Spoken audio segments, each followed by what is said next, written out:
Hey, it's Wes Dose, your favorite real estate agent here. We are midway through February, and I don't know about you, but I sure am enjoying that we're out of the deep freeze. We're into some warmer weather. I'm not sure if you paid attention to Manitoba Merv. He is the groundhog from Manitoba, but he actually is predicting 6 more weeks of winter, so we actually might not be out of it yet. In Winnipeg, January sales were down almost 6% and down 15% from the 5-year average. In spite of the fact that the Winnipeg Real Estate Association was posting that inventory was up 69% from year over year. The average residential home sale price for January was $381,723, falling from December's average of $392,311. The list to sale price ratio fell again for Winnipeg sales from 97.2% down to 96.4% in January, which means that on average, Winnipeg homes sold for 3.6% less than the list price in the month of January. Southern Manitoba sales continued to slow over the course of the month of January. According to MLS statistics, we are down 43% year over year and 45% from the 5-year average.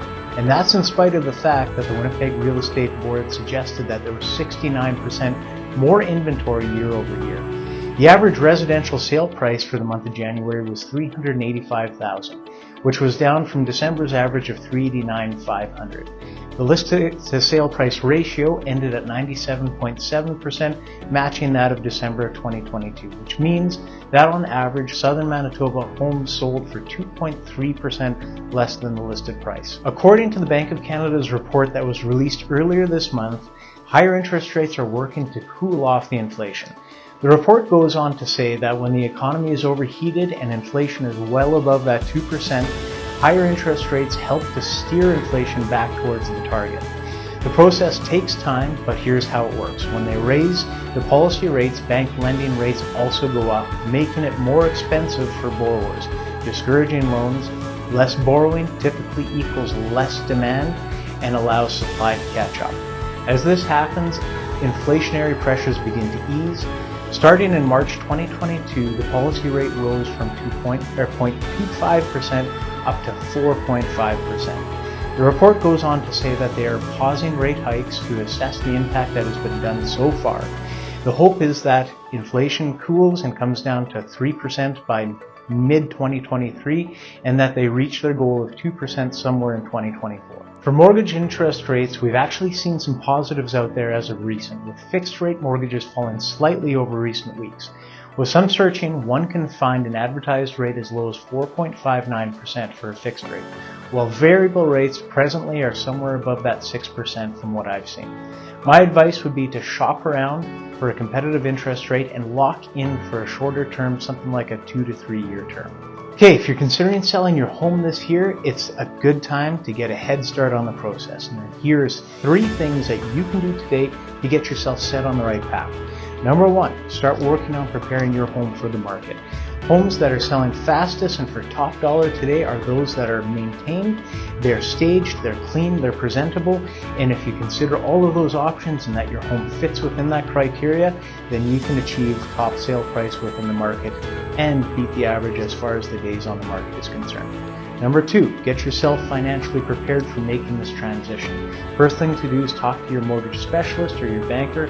Find out where you are at within your present mortgage. Find out if there's going to be a penalty for breaking your current mortgage, or if you have an attractive interest rate, if you can port that over to your new home purchase. With today's interest rates being what they are, that's definitely something worth considering.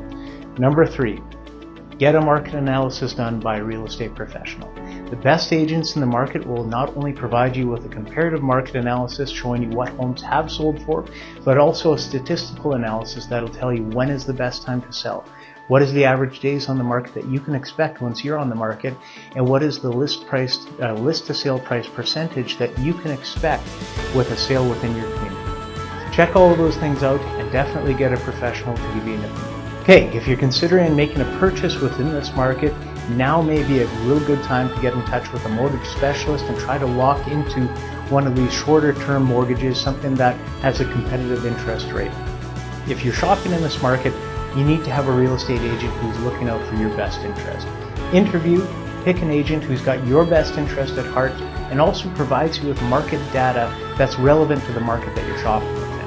A great agent will provide you with both a cost of living analysis as well as a comparative market analysis prior to writing any offer. This is to ensure that you are purchasing a home for good value and that you can afford the monthly expenses that are associated with owning that property. We're heading into the spring months. There's more and more homes that are hitting the market, so now is the time to get prepared. All right, Spring Parade Homes is starting on February 25th and it runs all the way up until March 19th.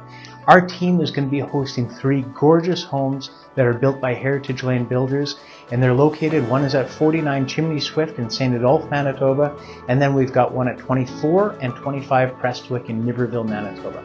Come visit us during the Parade of Homes and check out these quality built homes, and also enter our draw for an Apple Watch. As always, I hope this has been informative. If you have any questions or comments, please reach out to us. We'd love to hear from you. However you found us, please like, subscribe, or follow. Thank you so much for watching.